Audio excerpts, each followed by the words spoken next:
طيب بسم الله الرحمن الرحيم الحمد لله رب العالمين وبه نستعين والصلاة والسلام على سيد الأنبياء والمرسلين وعلى آله وصحبه أجمعين ومن تبعهم بإحسان إلى يوم الدين أما بعد فلقد أخذنا الحديث المدرج صح؟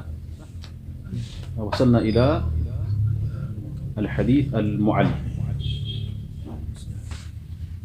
ما معنى رزقهم الله فهما ثاقبا؟ ما معنى ثاقبا؟ عميقا. خلاص الوجه السابع مدرج المتن ومدرج الإسناد. يلا بسم الله الرحمن الرحيم.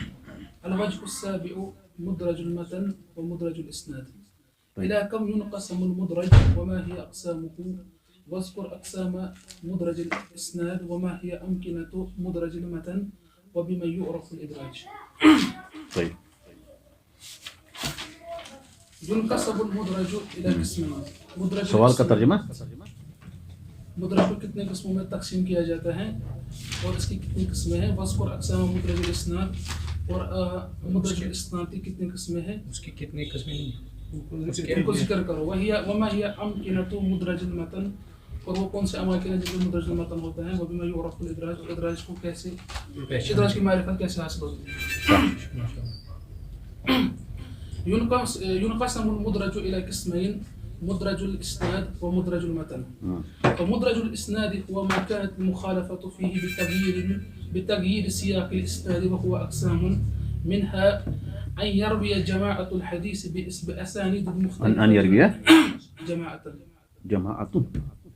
أن يروي جماعة الحديث بأسانيد مختلفة فيرويه عنهم راو. آپ اس کو ایسے پڑھ سکتے ہیں ان یروی جماعت الحدیث یا پڑھ سکتے ہیں ان یروی جماعت الحدیث. أن يروي جماعة الحديث بأسانيد مختلفة فيرويه عنهم راو فيجمع الكل على إسناد واحد ومن تلك الأسانيد ولا يبين الاختلاف. مطلب ابھی مدرج المتن کیا ہوتا ہے پہلے ہم اس کو کہیں گے. ہوا وہ ما کانتی پہلے کہتے ہیں مدرج یا تو متن میں ہوتا ہے یا سند میں ہوتا ہے. مدرج یا متن میں ہوتا ہے یا سند میں. مدرج کس کو کہتے ہیں؟ مدرج ہوتا ہے پھر یہ الگ الگ کرتا ہے لیکن پہلے ہم عمومی طور پر مدرج حدیث کس کو کہتے ہیں؟ وہ الحدیث الذی ادخل فیہ ما لیس منہ بلا فصل. والحديث الذي أدخل فيه ما ليس منه بلا فصل. مدرج اس حدیث کو کہتے ہیں جس میں وہ چیز داخل کی گئی کس میں؟ وہ حدیث جس حدیث میں ایسی چیز داخل کی گئی ایسی چیز کا اضافہ کیا گیا ایسی چیز کو ایسے کلام کو ایڈ کیا گیا جو ما لیس منہ جو اس میں سے نہیں ہے یعنی وہ حدیث کا حصہ نہیں ہے. بلا فصل بغیر کسی جدا کرنے کے یا بغیر بلا بیان ہم کہیں بلا بیان بغیر کسی بیان کے بغیر کسی وضاحت. یہ بلا بیان بہت ضروری ہے. ٹھیک اگر کوئی راوی کہے گا کہ یہ میرا کلام میں پھر حدیث بیان کرے گا حدیث پہ کوئی اثر نہیں پڑے گا. جیسے هو الحدیث الذی ادخل اگر آپ تھوڑا اضافہ بھی کر سکتے ادخل فی اسنادہ و متنہ ما لیس منہما لیکن زیادہ بہتر ہے کیونکہ حدیث جو ہے دو چیزوں پر مشتمل ہوتا ہے. یہ اس ایک سند ہوتی ہے اور متن ہوتا ہے. اس لیے ہم کہیں گے حدیث والحدیث الذی ادخل فیہ ما لیس منہ بلا بیان.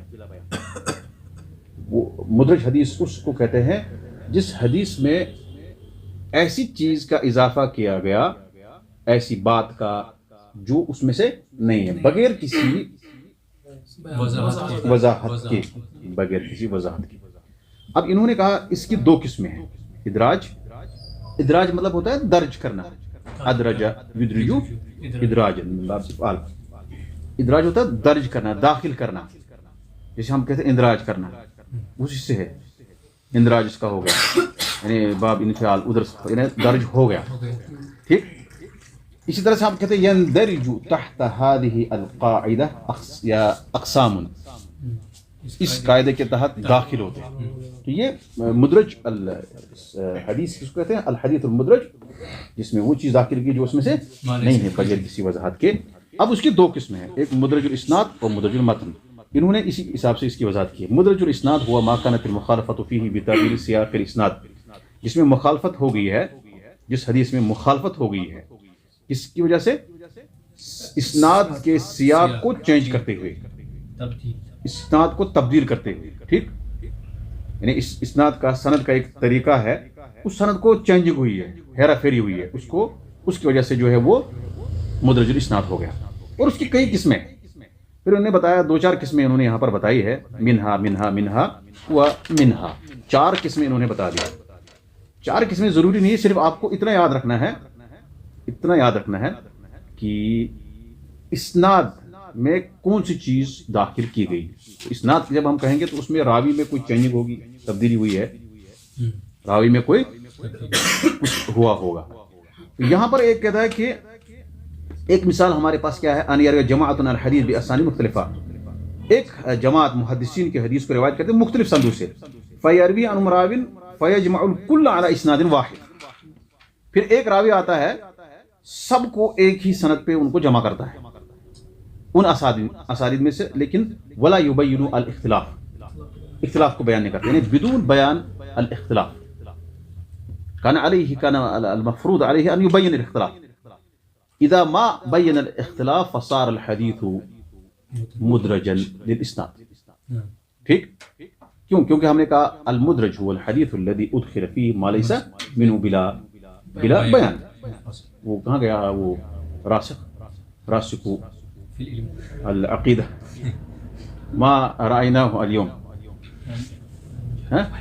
افتقدناہ. طيب، تو کیا کرتا ہے؟ دیکھو کیوں جمع کرتا ہے؟ کیونکہ الگ الگ سند ہے، الگ الگ، پھر ان کو سب کو ایک جگہ جمع کرتا ہے. پھر ایک ہوتا ہے کہ دوسری صورت اس کی ہے، دوسری قسم ہے کہ ان یکون المتن عند راو الا طرف منہ، متن جو ہے ایک راوی کے پاس ہے، یعنی متن مطلب الفاظ، حدیث کے الفاظ ایک راوی بیان کرتا ہے، مگر ایک حصہ اس میں سے وہ اس کے پاس دوسرے سند سے ہے. ٹھیک، جیسے ہم کہیں گے سلو، ٹھیک، یہ ایک سند سے اس نے لیا. اس کے بعد کما رأیتمونی اصلی، یہ دوسرے سند سے. ٹھیک، یعنی حدیث کا ایک حصہ ایک سند سے ہے اور دوسرا دوسرے سند سے. وہ کیا کرتا ہے؟ وہ اس کو فیرویہ عنہ راو تاما بالاسناد الاول، وہ ایک ہی سند میں سب کر دیتا ہے. پہلا حصہ سلو ایک سند سے، ٹھیک، ایک استاد سے اس نے سنا، اور دوسرا حدیث کا حصہ دوسرے استاد سے سنا، لیکن وہ اس کا بھی اس میں ایڈ کر کے پہلے ہی سند سے بیان کرتا ہے، دوسرے کا ذکر نہیں کرتا ہے. یہ ایک ادراج ہے. اور اس کے بعد ایک صورت ہے ان یکون عند راو متنان مختلفان باسنادین مختلفین، ایک راوی ہے اس کے پاس دو متن ہیں الگ الگ. متن مطلب حدیث کا لفظ ہے، انما الاعمال بالنیات، اور اس کے بعد انما الاعمال بالخواتیم، یہ دو الگ الگ متن ہیں. ٹھیک، انما الاعمال بالنیات، انما الاعمال بالخواتیم، یہ دو متن ہے لیکن یہ الگ الگ ہے. انما الاعمال بالنیات، انما الاعمال بالخواتیم، اور باسنادین مختلفین، الگ الگ سندوں سے. اس کی الگ سند ہے، اس کی الگ سند ہے. یہ کیا کرتا ہے؟ فیرویہما عنہ راو مختصرا علی احد الاسنادین، راوی کیا کرتا ہے؟ وہ ایک ہی سند بیان کرتا ہے، حدثنا فلاں و فلاں قال النبی صلی اللہ علیہ وسلم انما الاعمال بالنیات وانما الاعمال بالخواتیم، دوسری سند نہیں بیان کرتا ہے. ٹھیک، یا مطلب ایک اس جملے کو بیان کرتا ہے پھر سند بیان کرتا ہے، یہ ایک طریقہ ہے. پھر وہی کون کرتا ہے؟ دوسرا متن، لیکن اصل میں ان کی الگ الگ سند ہے. آخری چوتھی، اس کو آپ اس کی مثال بیان کروں گا میں، کیونکہ یہ اس میں ایک لطیفہ بھی ہے، مطلب کس طرح سے ہوا ہے اس میں معاملہ. ومنها ان يسوق الراوی، آپ نے پڑھا تھا یہ؟ طيب، ومنها أن يسوق الراوي الإسناد فيعرض له عارض فيقول كلاما من قبل نفسه فيعرض عرض يعرض فيعرض له عارض فيقول كلاما من قبل نفسه فيظن بعض من سمعه أن ذلك الكلام هو متن ذلك الإسناد فيرويه عنه كذلك. قصة ترجمة راسك ناز كيما قرأت ترجمة. يلا انقل هذه العبارة إلى الأردو، يا زهكك مطلب إلى الكشميرية، ما في مشكلة. سوق مطلب وہ ڈرائیو کرو نا کیا ہے کھینچنا ات میں کہاں شک کہ سائق سوق مطلب چلانا سائق ڈرائیور کو کہتے ہیں یعنی بیان کرنا ان یسوق الراوی وہ بیان کرے راوی کیا سند لائے سند ذکر کرے الاسناد ٹھیک ان یسوق الراوی الاسناد راوی چلائے کیا چلائے کس کو چلائے یعنی بیان کرے ٹھیک وہ سند بیان کرے فیعرض له عارض اس کو کوئی اچانک بیچ میں کوئی رکاوٹ آ جائے کوئی دوسرا مسئلہ بیچ میں پیش آ گیا راوی کیا کرتا ہے حدثنا فلان و فلان و فلان بیچ میں کچھ مسئلہ ہو گیا فیقول کلاما من قبل نفسه اور اپنی طرف سے وہ ایک کلام کہتا ہے حدیث بیان کرنے والا وہ اپنی طرف سے کیا کرتا ہے مطلب یہاں راوی بیٹھا ہے وہ حدیث بیان کر رہا ہے محدث وہ کرتا ہے حدثنا فلان و فلان و فلان بیچ میں کوئی آدمی آیا اور اچانک یا کوئی مسئلہ پیش آیا بچہ گر گیا کچھ بھی ہوا تو وہ بیچ میں کلام کیا اس کو ایک مسئلہ بیچ میں پیش آیا اور وہ اپنی طرف سے بات کر رہا ہے فَيَظُنُّ بَعْض مَنْ سَمِعَهُ أَنَّ ذَلِكَ الْكَلَامُ هُوَ مَتْنُ ذَلِكَ الْإِسْنَادِ جو بعض اس میں سنتے ہیں سامع جو ہوتے ہیں وہ سمجھتے ہیں کہ یہ جو کلام اس نے بتایا یہ بھی حدیثی ہے اس سند سے یہ ذکر ہے فَيَرْوِيهِ عَنْهُ كَذَلِكَ وہ اس سے اسی طرح سے روایت کرتا ہے مثال اب اس کی مثال حدیث میں آئی ہے مشہور مثال ہے کہ ایک حدیث بیان کی جاتی ہے من کثرت صلاته باللیل حسن وجهه بالنهار من کثرت صلاته باللیل حسن وجهه بالنهار جس کی رات میں نمازیں بہت زیادہ ہوتی ہے نفل زیادہ پڑتا ہے اس کا چہرہ دن میں نکھرتا ہے اس کا چہرہ دن میں کیا ہوتا ہے اس کے چہرے میں نکھار پیدا ہوتی ہے یعنی چہرہ خوبصورت ہوتا ہے اس کا یہ کلام بہت اچھا ہے کلام تو اچھا ہے لیکن یہ نبی صلی اللہ علیہ وسلم کا کلام نہیں ہے اس کے ساتھ یہی معاملہ ہوا کہ ایک راوی نے جب اس نے سنا تو اس کو لگا یہ نبی صلی اللہ علیہ وسلم کا کلام ہے حالانکہ محدث جب حدیث بیان کر رہا تھا وہ اس کو بیچ میں ایک معاملہ پیش آیا معاملہ کیا ہے جیسے کتب المصطلح جو ہے مصطلح کی جو کتابیں ہیں مصطلح حدیث کی اس میں ہے کہ ثابت بن موسیٰ ایک زاہد تھا ٹھیک ثابت بن موسیٰ ایک زاہد تھا عابد تھا ثابت بن موسیٰ اور وہ جب شریک بن عبداللہ شریک القاضی جو تھا ایک محدث تھا وہ حدیث بیان کر رہا تھا ایک مجلس میں حالانکہ وہ قاضی بھی تھا حدیث بھی بیان کر رہا تھا وہ حدیث بیان کر رہا تھا اور وہ کہہ رہا تھا کہ حدثنا فلان و فلان عن الاعمش عن ابی سفیان عن جابر ٹھیک تو اس نے یہاں تک پہنچ گیا وہ اب اس نے کہا حدثنا مثلا فلان عن الاعمش عن ابی سفیان اور اس کے بعد عن جابر ٹھیک رضی اللہ تعالی عنہ قال اس طرح سے پھر اسی دوران یہاں تک پہنچ گیا اسی دوران ثابت بن موسیٰ آ گیا کس میں مجلس میں داخل ہو گیا اور اس کی طرف نظر پڑی اس کو کس کی طرف ثابت بن حدیث بیان کر رہا تھا کون شریک وہ سند کے ساتھ حدثنا فلان اس طرح سے عن الاعمش عن ابی سفیان عن جابر اب آیا کون زاہد جب داخل ہوا مجلس میں تو اس کا چہرہ جو ہے نکھر رہا تھا چہرے میں اس کو چمک تھی نور تھا تو اس نے کہا من کثرت صلاته باللیل حسن وجهه بالنهار اب یہ حدیث تو نہیں ہے یہ اس کو دیکھ کر انہوں نے کہا یعنی عرض له عارض فحدث كلاما من عنده فصار فظن موسى ثابت ان هذا الكلام كلام النبي صلی اللہ علیہ وسلم اس کو لگا کہ موسیٰ جو ثابت بن موسیٰ زاہد تھا اس کو لگا یہی سند سے یہی حدیث ثابت ہے یعنی جب شریک نے یہ کلمہ پڑھا من کثرت صلاته باللیل حسن وجهه بالنهار تو اس کو لگا کہ یہ حدیث ہے یہ جس کو بیان کر رہا ہے جابر پھر وہ بیان کرتا تھا حدثنا فلان عن الاعمش شریک عن الاعمش عن ابی سفیان عن جابر قال قال النبي صلی اللہ علیہ وسلم من کثرت صلاته باللیل حسن وجهه بالنهار لیکن ایسی حدیث بلکہ ادراج ہوا ہے اضافہ ہوا ہے کیونکہ یہ ادراج کی ایک قسم ہے کہ راوی جو ہے وہ حدیث بیان کر رہا ہے یسوق الاسناد من عنده ثم يعرض له عارض اچانک کوئی معاملہ آتا ہے يعرض له عارض فيتكلم من عنده فيظن السامع او فيظن من سمعه السامع ان هذا الكلام هو من هذا الاسناد هذا الكلام هو من هذا الاسناد مع انه ليس بهذا الاسناد هو كلام كلمه كمن المحدث اثناء ما حدث له اس اعتبار سے جو ہے یہ ایک قسم ہے جو ابھی حدیث آپ دیکھیں گے اس حدیث کو موضوع کہا گیا. کیوں؟ کیونکہ یہ منسوب ہے نبی صلی اللہ علیہ وسلم کی طرف، لیکن غلطی ہو گئی اس راوی کو جس کو لگا کہ یہ حدیث یہ کلام اس سند سے مروی ہے لیکن نہیں. ٹھیک، ایسے راوی کو ہم قذاب بول سکتے ہیں؟ نہیں قذاب نہیں، اس کو وہم ہو گیا. لیکن یہ شریک ہے کہ شریک؟ نہیں، شریک، شریک القاضي. يكون الرجل الراوي شريك. لا، هذا راوي، هذا ليس من التابعين، من الأتباع. شريك القاضي صاحب زبادة تولى القضاء. وہ شریک نہیں ہے، شریک سیدھا شریک.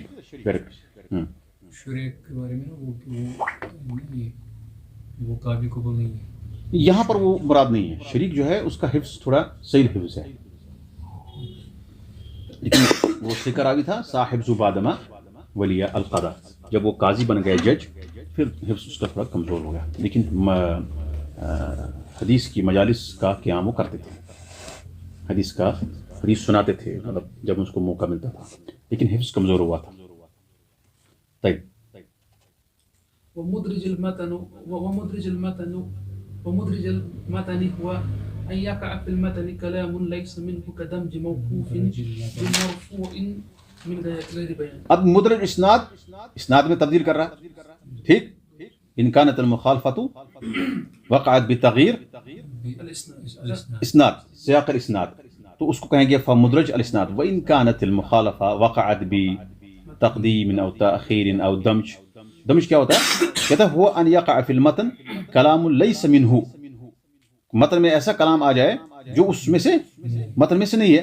کدمج موقوف بمرفوع، جیسے موقوف کو مرفوع میں ملانا. کیا کرنا؟ دمج کرنا. من غیر بیان، بغیر کسی وضاحت کے. ٹھیک، یعنی حدیث میں کوئی چیز داخل کر رہا ہے جو اس میں سے نہیں ہے. والإدراج تارة يكون في أول الحديث وتارة في أثنائه وتارة في آخره وهو الأكثر. ويعرف الإدراج، کہتا ہے ادراج کبھی کبھار حدیث کی شروع میں ہوگا، کبھی بیچ میں، کبھی یعنی ادراج المتن شروع حدیث میں ہو سکتا ہے، اور کبھی بیچ میں ہو سکتا ہے، کبھی آخر میں، اور وہ زیادہ ہے. سب سے زیادہ کس میں ہوتا ہے؟ آخر میں. اول حدیث کی مثال، حدیث کی شروع میں ادراج ہوتا ہے، مطلب راوی نے یا کسی نے ایڈ کیا ہے جو نبی صلی اللہ علیہ وسلم کا کلام نہیں ہے. جیسے اس کی مثال ہمارے پاس ہے، مطلب متن میں ہم واضح کر دیں گے. متن بالکل موقوف، یعنی صحابی کا کلام ہے، اس کو اس نے ملا دیا مرفوع نبی صلی اللہ علیہ وسلم کے کلام کے ساتھ. دمج موقوف بمرفوع من غیر بیان. مثال اسی کو کہتے ہیں مدرج المتن. لیکن مثال جب شروع میں ہو، یعنی ایسا معاملہ شروع میں ہوا ہے کہ ایک کلام اضافہ کیا گیا حدیث میں، اس کو زیادہ کیا گیا، ایڈ کیا گیا. جیسے ہمارے پاس حدیث ابی ہریرہ رضی اللہ تعالیٰ عنہ قال اسبغ الوضوء ویل للعقاب من النار. اب یہ حدیث جو ہے اسبغ الوضوء، یعنی اچھی طرح سے وضو کرنا، پورا وضو کرنا، اسباغ الوضوء، یہ ان کا کلام ہے. پھر اس کے بعد جو حدیث ہے مرفوع، وہ کیا ہے؟ ویل للعقاب من النار، یہ مرفوع حدیث ہے. اور وہ کیا ہے؟ وہ موقوف ہے. کیوں موقوف؟ مطلب وہ کلام ہے کس کا؟ ابو ہریرہ کا. تو اس نے دمج کر دیا. کیا کیا؟ دمج مرفوعا موقوفا بمرفوع. اس نے اس کو ضم کر دیا.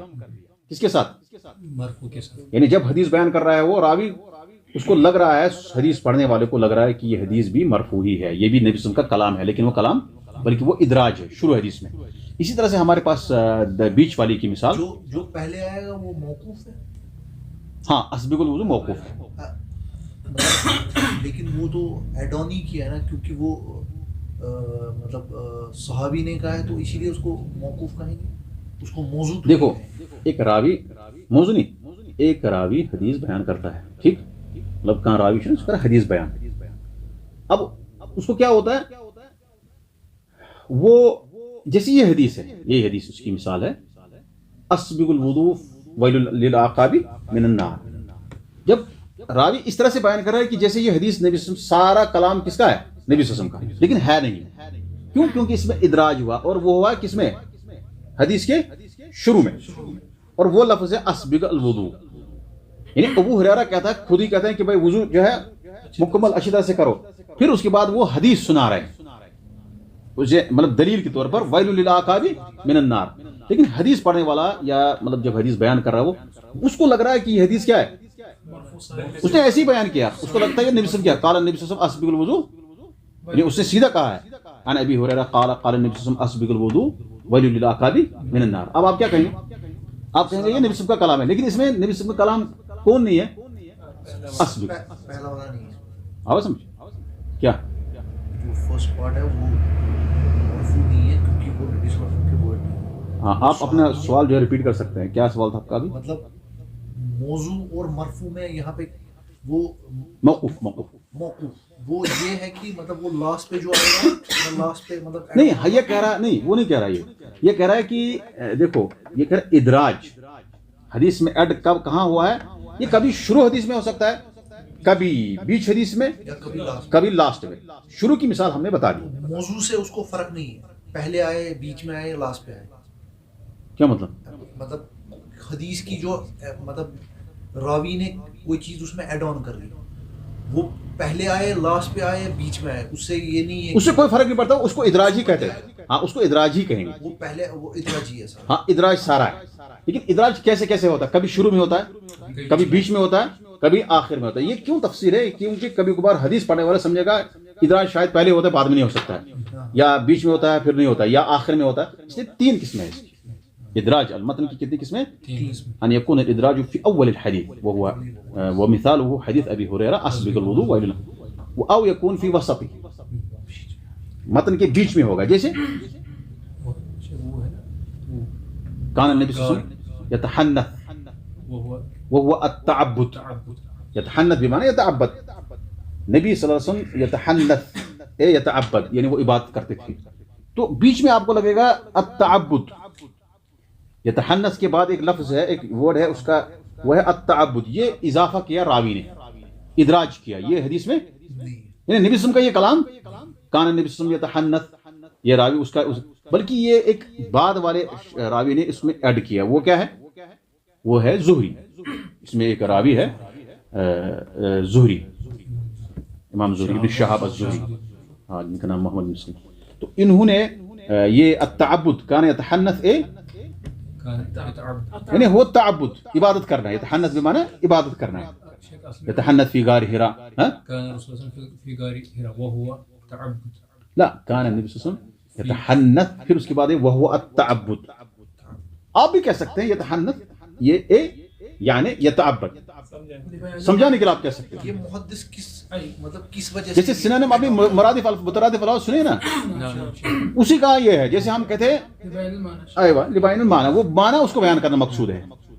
ٹھیک، وہاں پہ بیان کیا لیکن بعد میں ہمیں پتہ جیسے ہم کہیں گے هذا الراوی یسوق السند، یسوق یذکر. نعم شيخ. ٹھیک، آپ کہیں گے ساق الاسناد، ساق الامام البخاری هذا الاسناد، یا ساق الامام بخاری هذا الحديث باسناده، یعنی ساقه باسناده ذکرہ باسناده. تو آپ بیچ میں جو ساقہ کو آپ بتائیں ذکرہ، اس کا مطلب کیا ہے؟ آپ اس کو تھوڑا ایکسپلین کر رہے ہیں نا، وضاحت کر رہے ہیں اس کی. اسی طرح سے راوی کو کبھی ضرورت پڑتی ہے وہ تفسیر کرتا ہے کس کی، بیچ میں جو لفظ ہے وہ سمجھ نہیں آ رہا لوگوں کو، یا تحنث، اس کو لوگوں کو لگے پتہ نہیں تحنث کیا ہوتا ہے، تو کیا تحنث ہوا التعبد، عبادت کرنا. یہ کلام جو ہے حدیث میں نہیں ہے، یہ نبی صلی اللہ علیہ وسلم کا کلام نہیں ہے یا راوی کا کلام نہیں ہے، بلکہ یہ کیا ہے؟ یہ زہری جو ہے ایک راوی ہے سند میں، زہری ابن شہاب الزہری، یہ اس کا کلام ہے. اغلب لوگوں کا یہ کہنا ہے کہ یہ اس کا کلام ہے. بیچ سند میں ہو گیا کیا؟ بیچ سند میں جو ہے اس نے ادراج کیا. وتارۃ فی آخری وہو الاکثر، کبھی کبھار ادراج یعنی حدیث میں اضافہ کیا گیا ہے وہ کہاں ہوتا ہے؟ آخر میں، اور وہ اکثر ہے، اکثر آخر میں ہوتا ہے. اس کی مثال ہمارے پاس ہے، جیسے غلام والی. ٹھیک، غلام والے ہم لے لیں گے کیونکہ اس سے ہمیں دونوں کا ایک تیر دو شکار، ہمیں دونوں چیزیں ہو جائیں گی. مطلب نبی صلی اللہ علیہ وسلم نے فرمایا للعبد، ابو ہریرہ سے روایت ہے، عن ابی ہریرہ رضی اللہ تعالیٰ عنہ قال قال النبی صلی اللہ علیہ وسلم، ابو ہریرہ سے روایت ہے کہ رسول اللہ صلی اللہ علیہ وسلم نے فرمایا للعبد المملوک الصالح اجر، جو نیک بندہ جو ہوگا مطلب غلام، اس کو کیا ہے؟ 2 اجر ہے. یعنی غلام ہے لیکن نیک ہے، اس کو 2 اجر ہے. اس کے بعد فرمایا اس کو 2 اجر ہے. ٹھیک، غلام ہے لیکن نیک ہے تو کیا ہے، اس کو 2 اجر، یعنی دوہرا اجر ہے اس کو. آگے فرمایا فوالذی نفسی بیدہ لولا الجہاد فی سبیل اللہ والحج وبر امی لاحببت ان اموت وانا مملوک، لاحببت ان اموت وانا مملوک.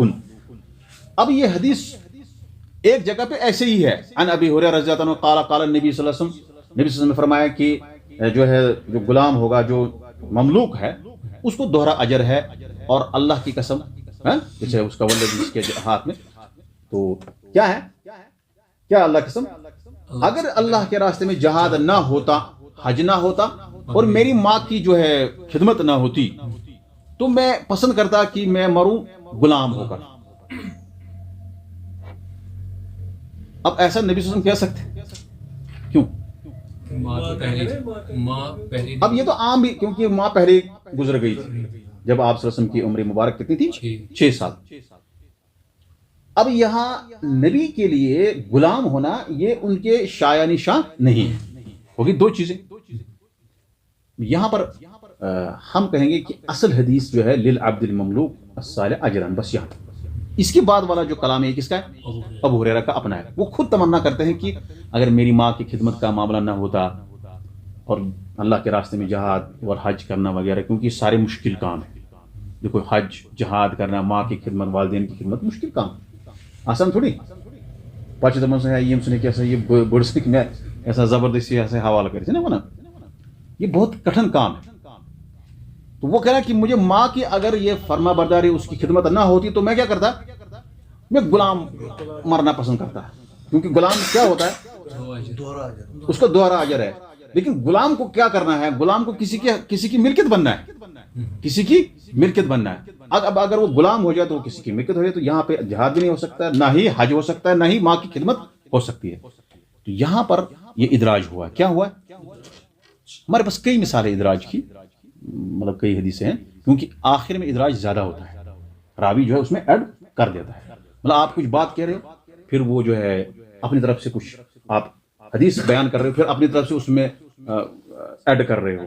بہت سارے مطلب خطیب ہے، مبلغ ہے، واعظین ہے، تم حدیث بیان کران پتہ تم پنن آسان تمن ونن کہ ہمس باسان یہ حدیث وہ آسان دپان ات حدیث. اس لیے فصل کرنا، بیان کرنا بہت ضروری ہے کہ بھائی الگ، اگر من غیر بیان ہے یہ تو یہ حدیث میں کیا ہے، نقص ہے.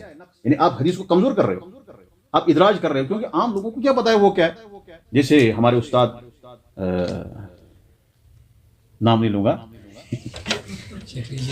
ہمارے ایک استاد تھے اسمت اللہ ندوی صاحب، اللہ تعالیٰ ان کو مغفرت کرے. کبھی کبھار وہ کئی مثالیں، حالانکہ منہج ہم سے ملتا نہیں تھا، بالکل نہیں ملتا تھا، کیونکہ وہ مطلب ندوی وغیرہ دیوبندی کچھ چیزیں ان کی تھی، وصالت پتہ نہیں وہ ہوتا نا، وہ وسیلہ بجاہ النبی، کچھ کافی چیزیں تھیں جو ہمیں، لیکن ہمارے استاد تھے بہرحال جو ہمیں اچھا ہمیں لیا، ہمیں الحمدللہ تربیت بھی اچھی کرتے تھے. ایک دن انہوں نے کہا کہ اب کچھ لوگ کیا ہوتے ہیں کہ دعا کرتے ہیں، ان لوگوں کو کیا پتا یہ کیا پڑھتا ہے. بھائی تم ان کو بتاؤ گے، حدیث بیان کرو گے، پھر خود سے کچھ اپنا تجربہ بتا رہے ہو. ہمیشہ سندان فکری یہ مول صاحب پن گھر مسئلہ ونان کہ یہ حدیث کو مسئلہ، کیونکہ وہ بھی بشر ہے، وہ اس زمانے بھی بشریت کے تقاضے ہوئے، مسائل ہوئے. لیکن امام صبح اس نے جو ہے دعائیں پڑھی بہت زیادہ. کس میں؟ مطلب اس کو مطلب نہیں، اس کو دعا کر رہا تھا پتہ نہیں اس میں، تو یا دعا کر رہا تھا یا نماز پڑھا، بے ضبط مجھے یاد نہیں، لیکن ایک چیز تو ہوئی ہے. کہا جب اس کو وہ دعائیں وغیرہ ختم ہو گئی تو اس نے پڑھا، کیا پڑھا اس کو، جب اچھی دعائیں ہوتی ہیں نا، ربنا آتنا یا اللہ مغفر لی وغیرہ وغیرہ جو بھی دعائیں ہیں حدیث میں آئی ہیں یا اور بھی، تو اس نے کہا کہ اللہم انی اعوذ بک من الخبث والخبائث. کیا کہا تمہیں لوگ ون نہیں کیا یہ اللہم انی اعوذ بک من الخبث، یہ دعا نہیں، لیکن یہ دعا مطلب یہ دعا اس کا مقام کہاں پر ہے، اس کا خاص مقام ہے. اور بعض مجھے لگتا ہے میرے ساتھی اس کی تصحیح کریں گے، شاید انہوں نے کہا تھا کہ یہ انہوں نے اس میں قرات میں پڑھا. اب لوگوں کو پتہ نہیں ہے کہ یہ کیا پڑھ رہا ہے، لیکن اب جس کو پتہ ہے، ہمارا ایک شخص وہ حنفی تھا، مطلب دیوبندی تھا، بہرحال حنفی دیوبندی، مطلب اشکال نہیں ہے، لیکن کچھ چیزوں میں ہمارا اشکال ہے.